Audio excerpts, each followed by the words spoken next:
Fabulous. Thank you both. Congratulations to both of you. Our next recipient is a club member who has been a member of our club, for 8 years now. Has been extremely active on a variety of committees, including our auction committee, our audit and budget committee, the social committee, chairing fireside meetings for years, making sure that our new members are welcomed and educated in the ways of Rotary and what we do and why we do it, and has a major leadership role with our board and serves this year as our president-elect. She is our next president, Lynn Harlington.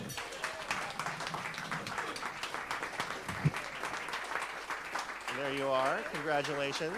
And here is your pin. Thank you. Congrats.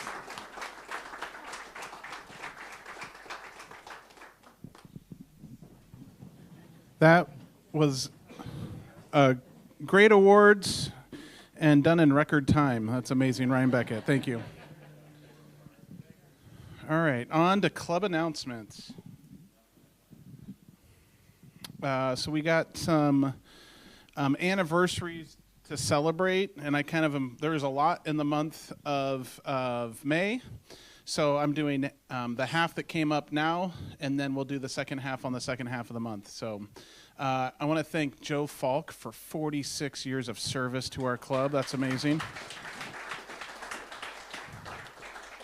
Tap Menard, 34 years of service to our club and the community. Josh Logsdon for 15 years of service. Thank you, Josh. I can't really thank myself for 12 years of service, but there you go. And then Joe Harlington, 12 years, too. And then Mary Lynn, we hit 4 years, so thank you. Birthdays to celebrate coming up. We've got Bill Gilmore, Bill's celebrating on May 6th, and Gary Layton on May 6th. So they're not twins, but they celebrate on the same day. All right, so as you all know, and I want to thank everybody, our club had an absolute, I think we're going to hit near a revenue record. We're going to see how great Jason was in managing the budget. Is Jason here? No pressure to, pro bono a lot of the extras that you did for our club, so to make that happen. But it was a great, I want to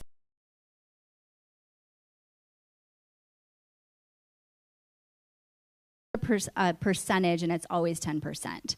Okay, so just deciding on that as a family or a business can really help guide your giving so that it's not necessarily just what's left over, because you'll make a bigger impact if you decide on an amount. And then what is your desired outcome? So I think a lot of us are kind of bombarded with asks in our community. We do have an extraordinary amount of nonprofits, and we have an extraordinary amount of need. And it seems like every single week it's a new crisis, a new idea, a new nonprofit even. And I think what will help you be able to say no with a really solid no and yes with a really solid yes is understanding what you want to do with it. What do you want the gift to do? Like our gift today, the Rotary gift to Memorial Foundation, makes me so happy. 2 of our 3 children have been seen at Children's Village, and we were so grateful that we didn't have to drive to Seattle for that service. And I'm so grateful to live in a community that even if my kids never need to be seen there again, that other families can, right? So just identifying what is the desired outcome. We want this expansion. We want more kids to be seen. And so understanding your desired outcome, and then also you can pair that with the gift. Some of the strategies Josh and I like to use is when we make a significant gift to a nonprofit. We always say if you're going to ask us for 4 figures or more, you have to be sitting in my living room or at your nonprofit. So don't text me or email me for a gift of that size. And we also like to do challenges. We like to say we'll give X amount, but we want the board to match it, or we want you to go find a new donor, a new donation amount to match that as well, just to really engage the community, really get people giving more and more, so that we're not alone giving to a nonprofit. And I also insist not only where we give, but who I work with, it has to be 100% giving by the board of directors. So these are the people who sit and look at the financials of this organization and are often taxed with asking the community for donations. So I want to know that those people have put their money in the bucket. We don't have any nonprofits that I know of in this community who have a give or get policy. It's very popular with large foundations, large nonprofits that are serving the nation. But think through, like if you're sitting on a board of directors right now and you're not participating with a donation, like really ask why. This is something that you say is super important to you and you're there to advise them. So I would ask you to just think about what is a personally significant donation that I could commit to over the term of my board serving. I used to work for Planned Parenthood, and we always said it had to be the top 3 gift. Not only did you have to give, it had to be one of your top 3 gifts, right? So that made people really engaged. So what's your desired outcome? And what is your preferred gift? So there's lots of ways to give. You can give monthly, you can give quarterly, you can give annually, you can give through a donor-advised fund, you can give through stocks. There's people in this room, I won't look at any of you, that I know like to give stocks. So when I go for an ask for a nonprofit, I always mention that.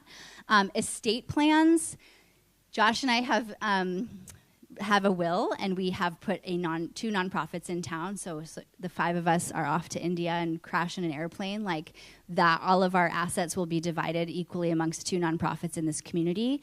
And I don't know if we've ever actually told those nonprofits, but do think about like your estate plans and how you can benefit a nonprofit even after you pass, because some of those gifts are just really extraordinary. And also make sure you tell the nonprofit that you have put them in their estate plan so they can thank you while you're still living, which sounds funny, but I've worked with so many nonprofits that the gift came from someone they never knew of. And it's kind of heartbreaking to not be able to celebrate that gift with them because they're not around. Let me just look at my notes.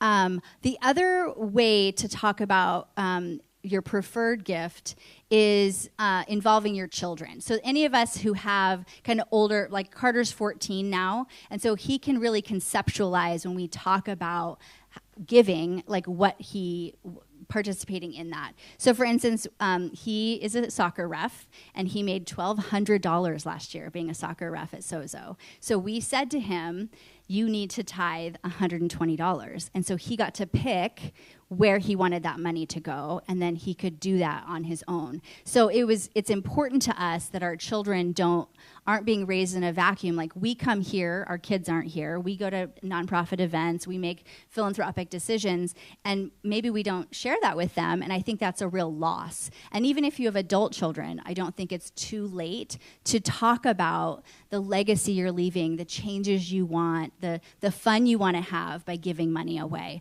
Because I really like to give money away. It's one of the greatest motivators for me to make more of it, is so I can give more of it away. Sorry, honey. Besides travel. But also, I think that, and this is how I coach a lot of people who are volunteers at nonprofits. When you get to work with a donor, and I've worked with so many people in this room, and you get to experience their joy of giving their money away to something they really, truly believe in, it is a total game changer.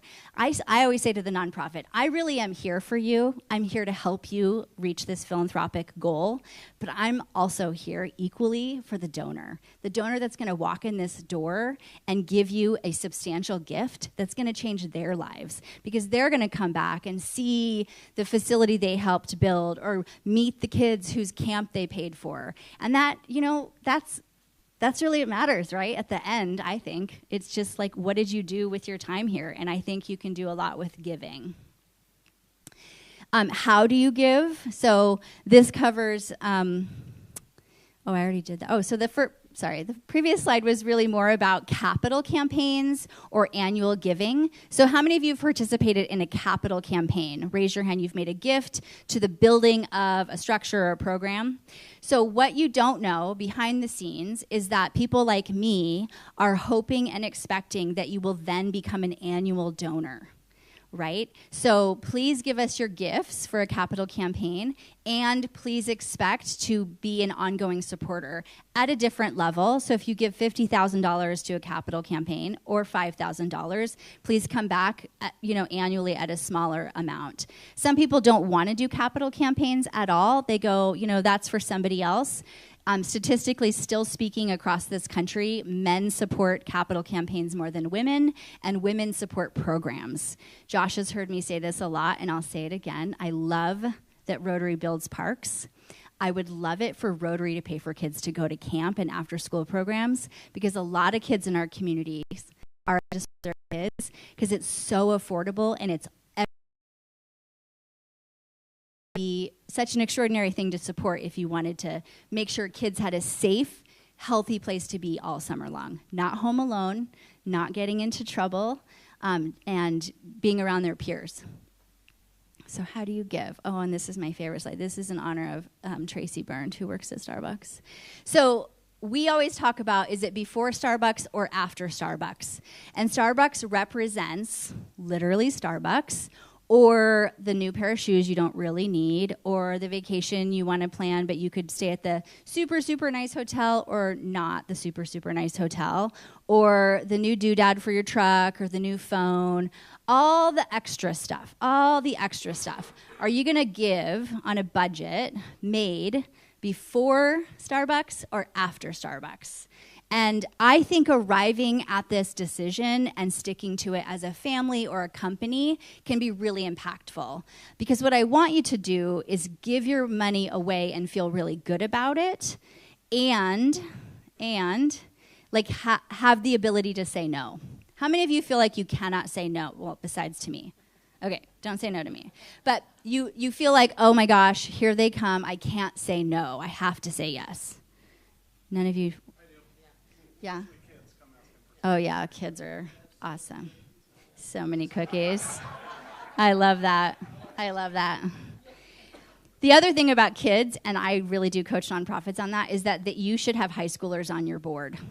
You should have community college kids on your board. You should be training the next generation of how to do this level of service, because Josh and I arrived into adulthood having no idea, and I don't want that for our next generation. I want these kids to learn and be able to ask people for money and be able to read financials and understand nonprofit bylaws and be out in our community participating in a really meaningful way.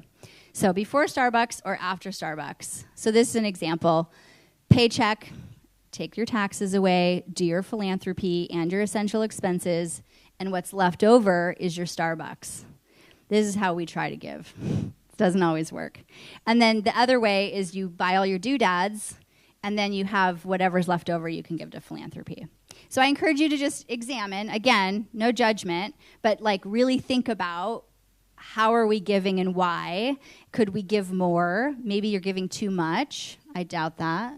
But could we all give a little bit more? Could we be curious and creative about it? Can we challenge the nonprofits we're working with what I've said, like 100% board giving? Can we do some challenge grants? Things like that.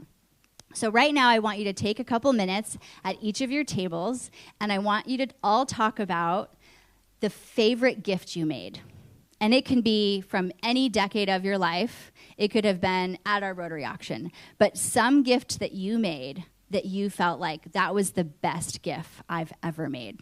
And then we'll take a couple samples. So talk at your tables. I know you love each other. I probably won't get you to be quiet after this. I can't what?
Okay, I'd love to hear some of your thoughts from your table.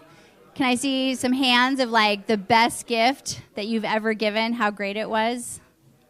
Don't be shy or I'll call on you. Seriously. Okay, Dirk. Dirk's going to tell us one of his favorite gifts. Sorry, this might be cheesy, but personally, my favorite gift is my time. And it's like serving food at Camp Hope or simple things like replacing basketball nets. And you get people that say, when they give you that thanks, you know, and people that, the things that we take for granted. So it was that experiences was my favorite gift. And I haven't really done a ton of substantial capital campaign giving. I tried once, but it didn't work out, so. Okay, who else? You can stand up and yell it. I'll call on you if you don't. Beckett's, tell us your favorite gift. The hands-on experience? Yeah, giving back in that way. Okay, anybody? One last. Josh Munson? Sure. Okay. I had extensive spinal surgery when I was 14 at Seattle Children's. And for my 10-year anniversary, at 24, I was making nothing. But I made a $1,000 contribution to Seattle Children's in honor of my spinal surgeon. And got to connect with him afterwards, and it was pretty cool. I love that. And that's a lot of money. I mean, that's what I say on campaigns all the time. I said, you know, every single dollar matters. Every single donor matters. And some donors walk through the door with $1,000 and it's huge to them. It's actually bigger to them personally than it is to some of our donors that are giving larger amounts, right? And so that is really moving, and you had an awesome outcome. I'm so proud of you for doing that at 24. That's quite a thing. So in conclusion, your strategy will bring you a lot of things, right? Give you purpose, give you clarity, effectiveness. You can have some control in your giving. But ultimately, it'll help you create change. And so when you're bombarded by the news and we feel like there's always a lot of need, especially in our community, I just want you to really go back to, you know, what do I really care about? What kind of community do I want to live in? And then how can I give? Can I volunteer more time? Can I give more money? Can I set up resources in our own home, in our own banking system, so that it's easier to get the money out the door? Another philosophy that Josh and I share, and I'll just leave you with this, is that the money that kind of flows through our family, right? We make money, we spend money. What we believe is that a percentage of that never belonged to us, right? It like belongs out to do something. So thank you for having me.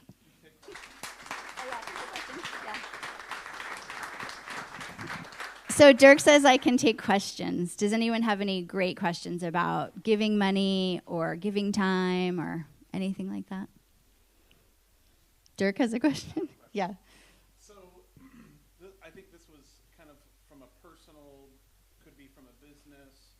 And then how do you flip it to the organizations? Because I've been involved with you through different boards and campaigns.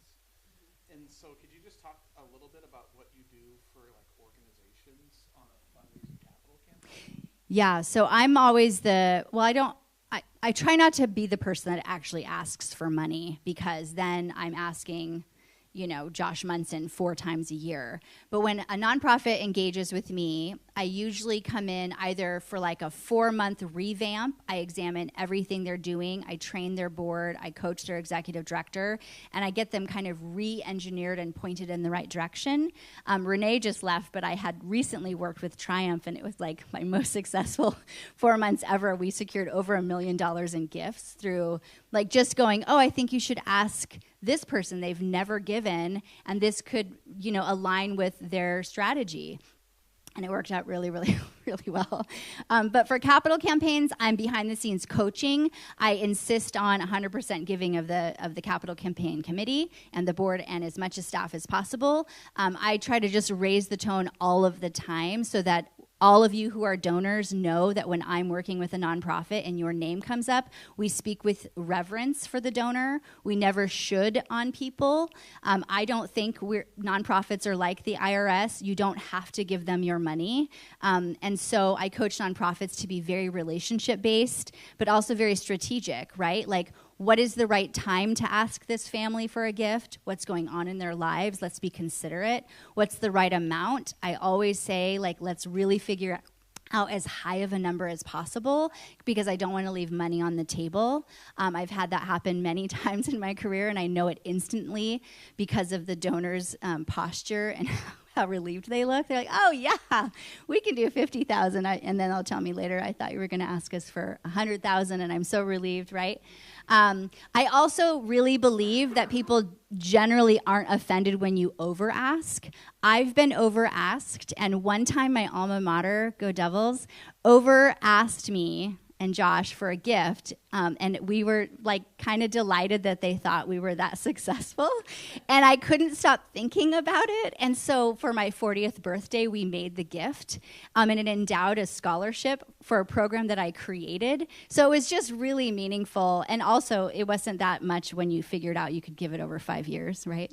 So I coach nonprofits to be really relationship-based, really strategic, who to ask, who's the right person in the room to make the ask. This is a really fascinating community to work in because a lot of people are related to each other and a lot of business ties. So really, I've honed that skill. I feel really confident. Okay, Bruce, you're the right person to ask Josh, and this is why. And so does that answer your question? Is that kind of reflective of our work together? I'm also extremely optimistic and positive. Like, I love when people give money away. I try not to ever use negative language like, we're going to corner you, we're going to get her, all those negative ways of talking about asking somebody to participate in an opportunity. Like, I just think it's wonderful. Like, I'm so grateful to be able to ask people for money. And I'm so grateful that I know so many successful people who have money to give away and to build things, right? I just finished the Wellness House campaign. A couple of you have been by that new, beautiful building.